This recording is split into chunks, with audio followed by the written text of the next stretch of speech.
আসসালামু আলাইকুম রহমতুল্লাহ। ডাক্তার ইউনুস সাহেব স্যার, আপনার সাথে আমার একটু আসলে তো আপনার সাথে কথা বলা সম্ভব না, তবে যদি এই ভিডিওটা আপনি কখনো দেখেন তাহলে হয়তো যদি বোঝেন আর কি।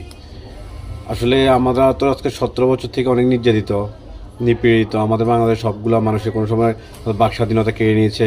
ন্যায় বিচার, খুন, গুম, ধর্ষণ, হত্যা, মানে আমাদের ভোট অধিকার সব কিছু কেড়ে নিছে। এবং আমার দ্রব্যমূল্যের দামও অনেক বেশি। যারা আমরা মধ্যবিত্ত ফ্যামিলি আছে তারা আমরা আসলে দিন যাপন করতে অনেক কষ্ট হচ্ছে। আমাদের ইনকামের সাথে আমাদের খরচের কোনো মিল নাই। এখন স্যার, আপনার সাথে আমার একটাই বিনীত অনুরোধ, আপনারা যদি দ্রব্যমূল্যটা একটু নিয়ন্ত্রণ করেন তাহলে এই দেশের যে মিডল ফ্যামিলি এবং গরিব ফ্যামিলি যারা আছে, ওরা লোয়েস্ট ফ্যামিলি যারা আছে, ওরা একটু চলতে সুবিধা হতো। আপনারা যদি আপনার উপদেষ্টাদেরকে যদি এই বিষয়টা নিয়ে একটু দেখতে বলেন তাহলে খুব ভালো হয়। বিশেষ দ্রব্যমূল্য নিয়ে খুবই কষ্ট হচ্ছে মধ্যবিত্ত ফ্যামিলিদের এবং গরিবদের।